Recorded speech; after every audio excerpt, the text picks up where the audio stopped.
উপদেষ্টার সঙ্গে বৈঠকে বিএনপি প্রতিনিধি দল, নির্বাচনের সুনির্দিষ্ট সময় চাওয়া সহ নানা বিষয়ে আলোচনা। বাংলাদেশের ভবিষ্যৎ নির্ধারণ করবে জনগণ, ব্রিফিংয়ে মার্কিন পররাষ্ট্র দপ্তর। ঢাকা সফরে যুক্তরাষ্ট্রের 2 উপসহকারী পররাষ্ট্র মন্ত্রী। 6 দফা দাবিতে দেশের বিভিন্ন স্থানে পলিটেকনিক শিক্ষার্থীদের আন্দোলন, ভিসির পদত্যাগ চেয়ে দ্বিতীয় দিনের মতো বিক্ষোভ কুয়েটে। এবং এখনও গতি আসেনি ঢাকা নারায়ণগঞ্জ রুটের কমিউটার ট্রেনে, 2 ঘন্টাতেও মেলে না একটি বাহন। রেলওয়ে ট্র্যাক স্বল্পতার কথা বলছে কর্তৃপক্ষ।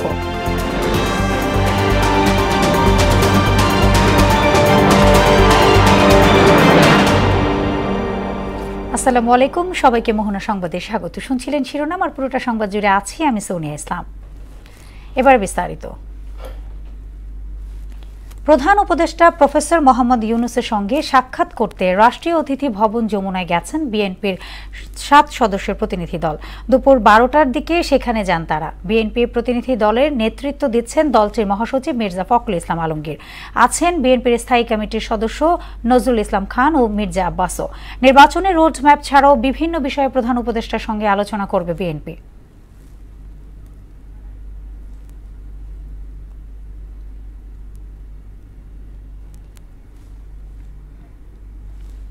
দর্শক, প্রধান উপদেষ্টার সঙ্গে বিএনপি প্রতিনিধি দলের বৈঠকের বিষয়ে আরও জানতে রাষ্ট্রীয় অতিথি ভবন যমুনার সামনে থেকে যুক্ত হচ্ছেন সহকর্মী তানজিদ ভুইয়া। তানজিদ, প্রধান উপদেষ্টার সাথে বৈঠক করতে যাচ্ছে বিএনপি, বৈঠকে কোন কোন বিষয় প্রাধান্য পাবে বা আলোচনার বিষয় কি কি, আপনি কি কিছু জানতে পেরেছেন? জানাবেন।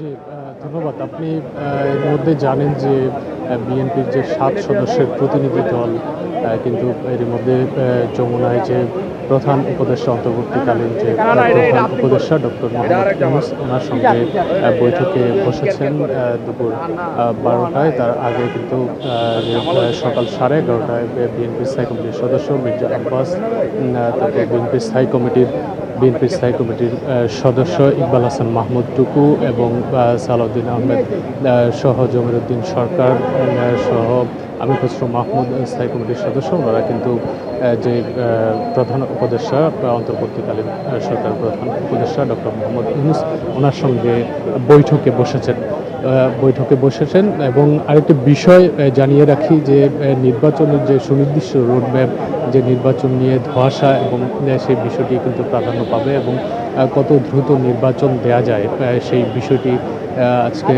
বিষয়টি নিয়ে বৈঠক করার কথা রয়েছে। আমরা এখন আছি অন্তর্বর্তীকালীন সরকারের যে প্রধান উপদেষ্টা ডক্টর মোহাম্মদ ইউনূস ওনার বাসভবনের সামনে, যমুনার সামনে। আমি যদি এখন দেখাতে চাই যে এখানে কিন্তু দুপুর 12টা নাগাদ কিন্তু এখানে যে বিএনপির যে মহাসচিব মির্জা ফখরুল ইসলাম আলমগীর ওনার নেতৃত্বে 7 সদস্যের প্রতিনিধি দল, বিএনপির স্থায়ী কমিটির সদস্য, ওনারা কিন্তু এখানে বৈঠকে বসেছেন।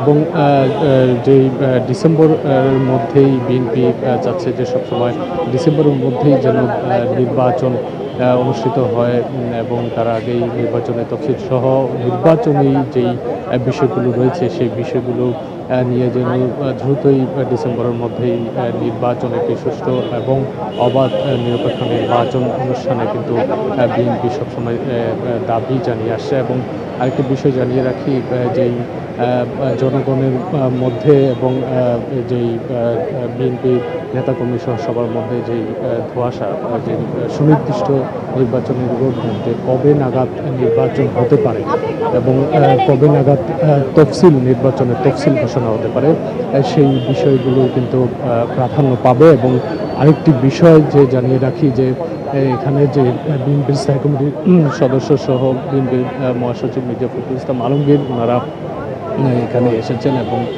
যে অন্তর্বর্তীকালীন সরকারের প্রধান উপদেষ্টা ওনার সঙ্গে বৈঠকে বসেছেন দুপুর 12টা নাগাদ। তো দুপুর 1:30টা নাগাদ কিন্তু ওনারা এখানে সাংবাদিকদের সঙ্গে বিএনপি মহাসচিব উনি কথা বলবেন এবং কি বিষয় নিয়ে আলাপ আলোচনা হয়েছে সেই বিষয়গুলোকে কিন্তু সাংবাদিক যে রয়েছেন এখানে অপেক্ষমান সাংবাদিক ওনাদের। তানজিদ, আপনাকে ধন্যবাদ।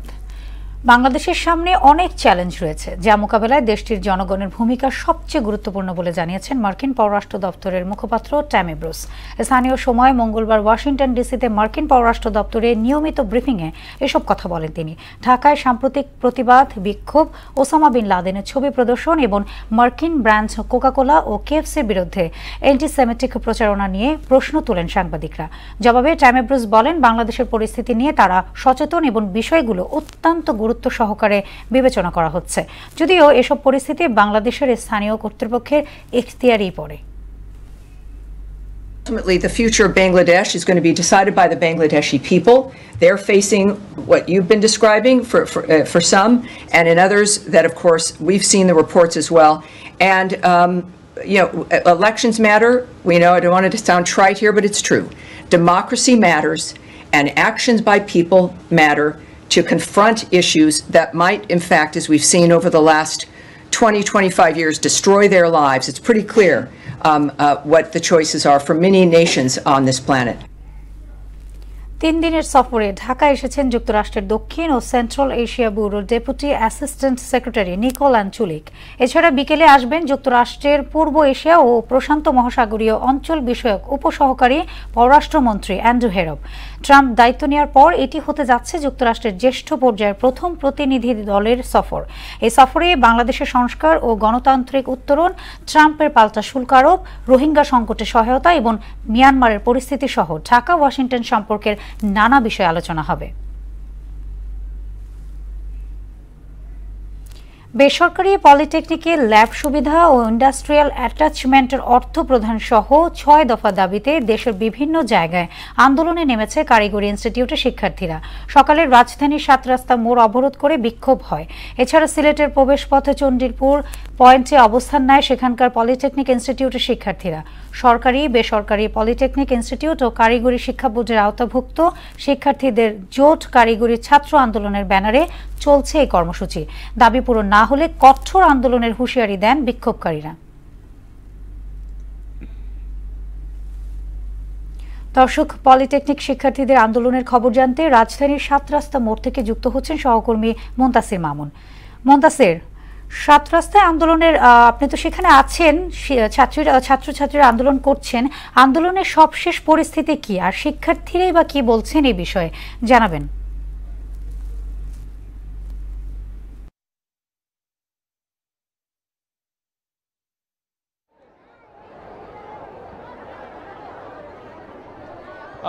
যেমনটি বলছিলেন যে এখানে 7 রাস্তা মোড়ে কিন্তু আসলে শিক্ষার্থীরা যারা আছেন তারা কিন্তু সকাল 10টা থেকেই আসলে এখানে আন্দোলন করছেন এবং এই আন্দোলন কিন্তু থেমে থেমে আসলে তারা বেগবান করছেন। এখন আসলে তারা কিছুটা সময়ের জন্য অব্যাহতি দিয়েছেন, অর্থাৎ নামাজের যেই এই ব্রেক, সেই ব্রেকটি কিন্তু তারা দিয়েছেন এবং তারা নামাজের পরে অর্থাৎ 1:20-এর পর থেকে কিন্তু আবারও সেই বিক্ষোভ কর্মসূচি তারা চালিয়ে যাবেন এবং তারা 6টি দফা দাবি নিয়ে কিন্তু আসলে এখানে এসেছেন এবং তাদের কাছ থেকে একটু জানার চেষ্টা করব যে আসলে তাদের যে দাবিগুলো, আপনাদের যে দাবিগুলো, এই দাবিগুলো মূলত কি কি দাবি নিয়ে আসলে আপনারা এসেছেন এখানে।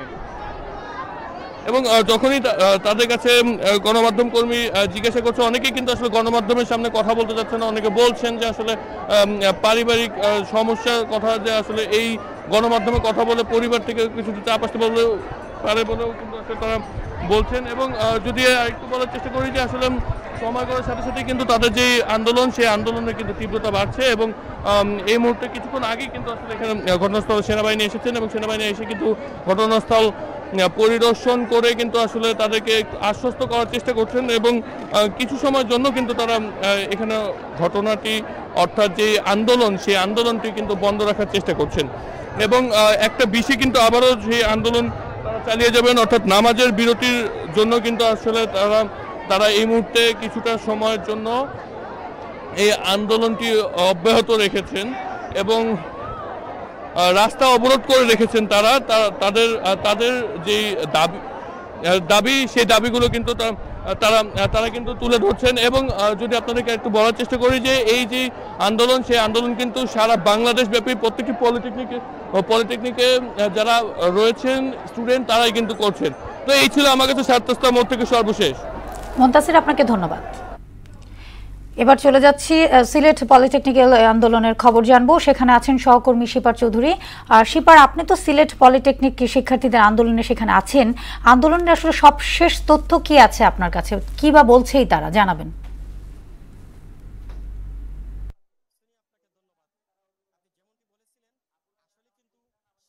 মতো সিলেট পলিটেকনিক ইনস্টিটিউট এবং তার সাথে আরো বাকি কলেজগুলো কিন্তু সকাল 11টা থেকে কিন্তু তাদের ন্যায্য দাবি 6 দফা নিয়ে তারা মাঠে নেমেছে।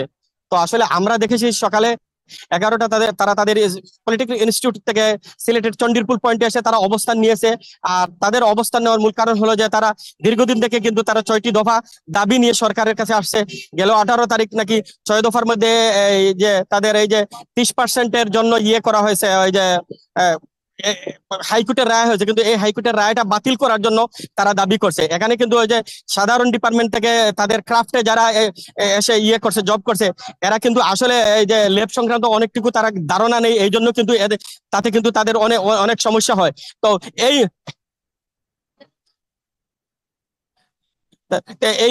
এই মুহূর্তে আসলে অনেকক্ষণ থেকে তারা এখানে অবস্থান ছিল, তারা কিছুক্ষণ আগে এখান থেকে অবস্থান নিয়ে চলে গেছে। তাদের একজনের সাথে কথা বলে আমরা যেমনটি জানতে পেরেছি যে তারা তাদের কর্মসূচি অব্যাহত থাকবে। আজকে কিন্তু তাদের ঢাকা থেকে নাকি ফোন এসেছে, যে কারণে তারা সাময়িকভাবে এখানে দুর্ভোগ হচ্ছে যাত্রীদের, এবং বিভিন্ন অনেক শশ গাড়ি কিন্তু এখানে আটকা পড়েছে। তো এই জন্য তারা সাময়িকভাবে এখানে কর্মসূচি থেকে তারা চলে গেছে। আবার কিন্তু পরবর্তীতে বিকেলে কিন্তু তারা তাদের ঢাকার সাথে কথা বলে তারা তাদের কর্মসূচিতে মাঠে আবার নামবে। এই ছিল আমার কাছ থেকে সিলেটের চন্ডিরপুর থেকে সর্বশেষ। শিপার, আপনাকে ধন্যবাদ। উপাচার্য পদত্যাগের এক দফা দাবিতে দ্বিতীয় দিনের মতো আন্দোলন করছে খুলনা প্রকৌশল ও প্রযুক্তি বিশ্ববিদ্যালয়ের শিক্ষার্থীরা। বিক্ষোভ সমাবেশ শেষে ভিসি পদত্যাগের এক দফা দাবি জানান তারা। এ সময় তালা ভেঙে শিক্ষার্থীরা হলে প্রবেশ করেন। নতুন ভিসির অধীনে নিরপেক্ষ কমিটির মাধ্যমে শিক্ষার্থীদের নামে মামলার বিষয়ে তদন্তের দাবি জানানো হয়।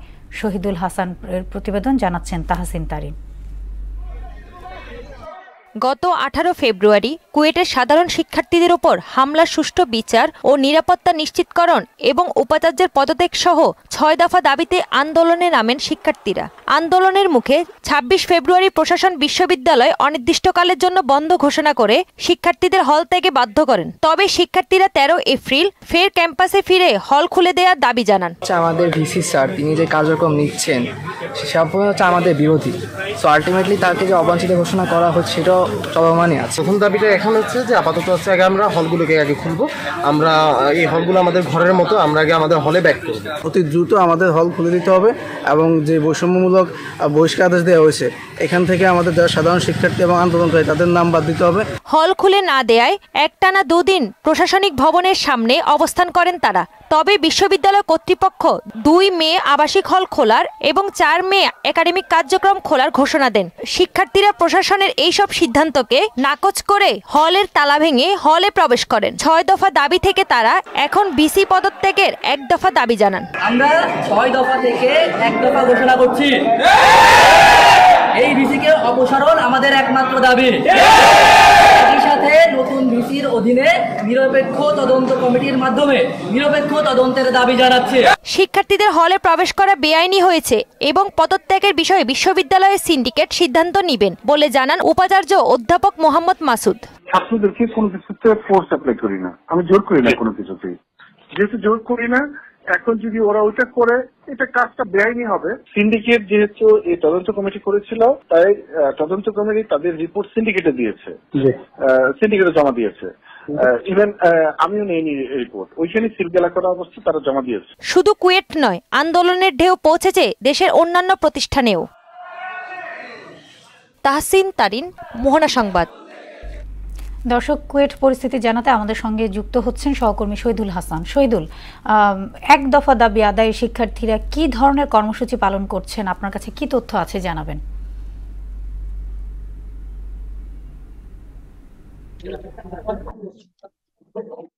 ধন্যবাদ সোনিয়া।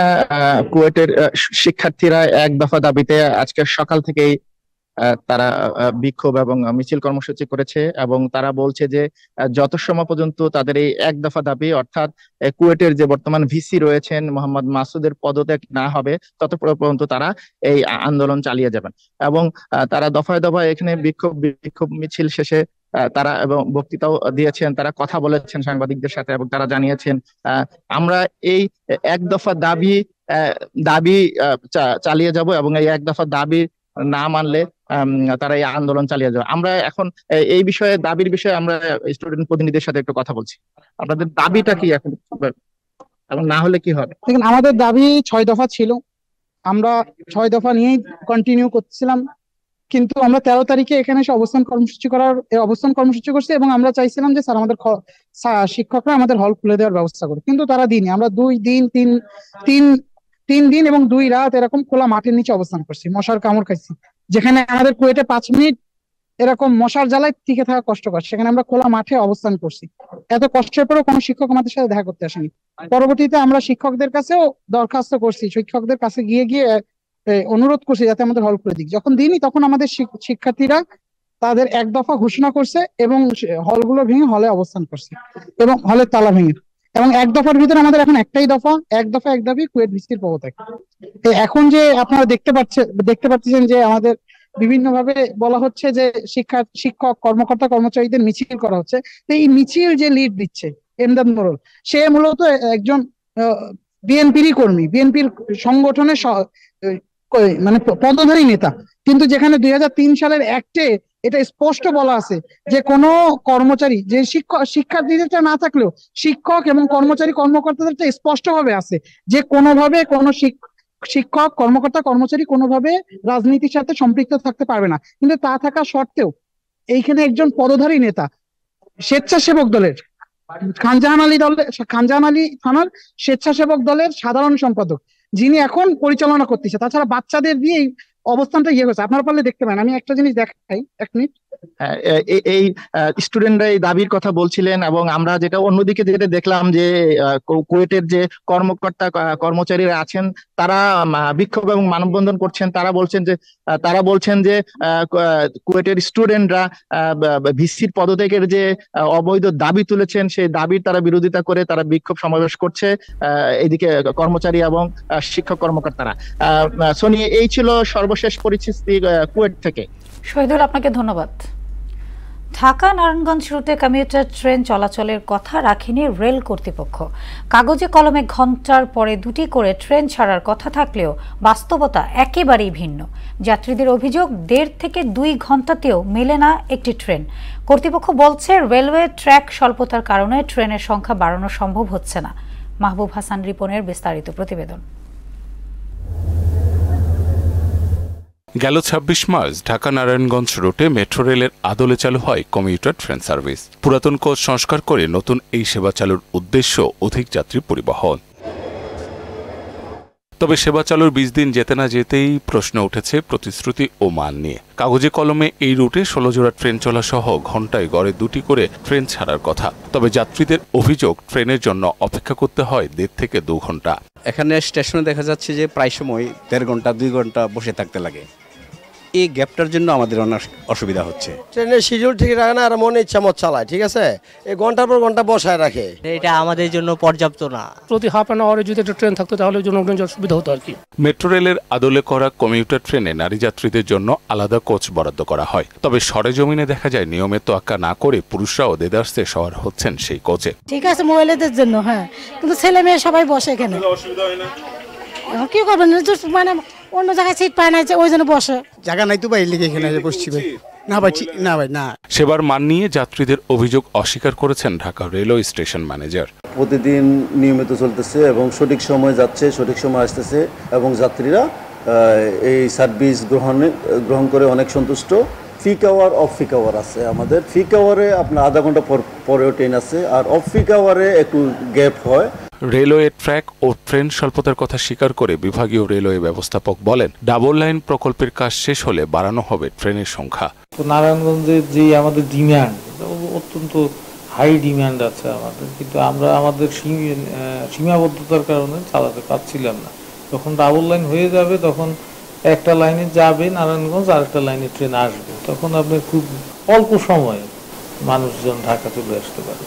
পড়ে থাকা ফাঁকা রেল লাইন প্রমাণ করে না লাইনের সংকট। তবুও কমিউটার ট্রেনের সেবার মান বৃদ্ধিতে যাত্রীসহ সবার সহায়তা চেয়েছেন রেলওয়ের এই কর্মকর্তা। শর্ট ডিস্টেন্সে যেটা হয়, যাত্রীরা দ্রুত যেতে চায়।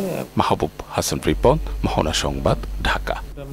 নোয়াখালীর বেগমগঞ্জে দাঁড়িয়ে থাকা ট্রাকের পেছনে বালু ভর্তি আরেকটি ট্রাকের ধাক্কায় 2 জন নিহত হয়েছেন, আহত 1 জন। ভোরে উপজেলার নাজিরপুর এলাকার নোয়াখালী লক্ষ্মীপুর মহাসড়কে এই দুর্ঘটনা ঘটে। নিহতরা হলেন উপজেলার বেগমগঞ্জ ইউনিয়নের ফাজিলপুর এলাকার মোহাম্মদ সাকিব ও একই ইউনিয়নের আরেক সাকিব। 2 জনের মরদেহ উদ্ধারের কথা জানিয়েছে চন্দ্রগঞ্জ হাইওয়ে থানার ভারপ্রাপ্ত কর্মকর্তা। এবার দেশের বাইরের খবর। ইসরায়েলি বর্বরতায় গাজায় আরও 23 ফিলিস্তিনের মৃত্যু হয়েছে। 1.5 বছরে প্রাণহানি ছাড়িয়েছে 51,000। অন্যদিকে ইসরায়েলের দেয়া যুদ্ধবিরতি প্রস্তাব প্রত্যাখ্যান করেছে ফিলিস্তিনের সশস্ত্র গোষ্ঠী হামাস। এদিকে পাল্টা হিসেবে আলজেরিয়ার 12 কর্মকর্তাকে বহিষ্কার করেছে ফ্রান্স। ইশতিয়াক হোসেনের ডেস্ক রিপোর্ট। যুদ্ধবিরতির প্রস্তাব দিলেও গাজায় বর্বরতা অব্যাহত রেখেছে ইসরায়েল। দৃশ্যত এক মহাকবরস্থানে পরিণত হওয়া গাজায় বেড়েই চলেছে মৃত্যু মিছিল। সবশেষ নুসেইরাত, রাফা সহ বিভিন্ন অঞ্চলে হামলা চালিয়ে আরও 23 ফিলিস্তিনিকে হত্যা করেছে ইসরায়েল। গত 18 মার্চ গাজায় নতুন করে চালানো হামলায় প্রাণ গেছে 1006 শতাধিক ফিলিস্তিনির, আর 1.5 বছরে প্রাণহানি ছাড়িয়েছে 51,000। ইসরায়েলের দেয়া 6 সপ্তাহের যুদ্ধবিরতি চুক্তির প্রস্তাব প্রত্যাখ্যান করেছে ফিলিস্তিনের সশস্ত্র গোষ্ঠী হামাস। প্রস্তাবে হামাসকে অস্ত্র সমর্পণের শর্ত জুড়ে দেয় ইসরায়েল। শর্ত নাকচ করে হামাস বলছে, স্থায়ীভাবে যুদ্ধ বন্ধ অথবা গাজা থেকে সেনা প্রত্যাহারে কোনো প্রতিশ্রুতি দেয়নি তেল আবিব, তাই যুদ্ধবিরতির প্রস্তাব আমলে নেওয়ার কোনো কারণ নেই। এদিকে গাজায় বর্বরতার প্রতিবাদে ইসরায়েলি নাগরিকদের প্রবেশে নিষেধাজ্ঞা দিয়েছে মালদ্বীপ সরকার। মঙ্গলবার প্রেসিডেন্ট মোহাম্মদ মইজু সংসদে পাশ হওয়া এ সংক্রান্ত প্রস্তাবে স্বাক্ষর করেন। যুক্তরাষ্ট্রের নতুন বাজেট প্রস্তাবনায় জাতিসংঘ শান্তিরক্ষী মিশনে অর্থায়ন বাতিলের সুপারিশ করেছে ট্রাম্প প্রশাসন। মালি, লেবানন এবং কঙ্গো প্রজাতন্ত্রে শান্তিরক্ষী মিশনের ব্যর্থতার কথা উল্লেখ করে খসড়া প্রস্তাবটি তৈরি করেছে ব্যবস্থাপনা ও বাজেট কার্যালয় OMB। ওদিকে 12 ফরাসি কূটনীতিককে বহিষ্কারের একদিনের মাথায় পাল্টা হিসেবে আলজেরিয়ার 12 কর্মকর্তাকে বহিষ্কার করেছে ফ্রান্স সরকার। একই সাথে আলজিয়ার্সে নিজেদের রাষ্ট্রদূতকেও প্রত্যাহারের ঘোষণা দেয় ফরাসি কর্তৃপক্ষ। ইশতিয়াক হোসেন, মোহনা সংবাদ। শেষ করব মোহনা সংবাদ, যাবার আগে শিরোনামগুলো আরও একবার।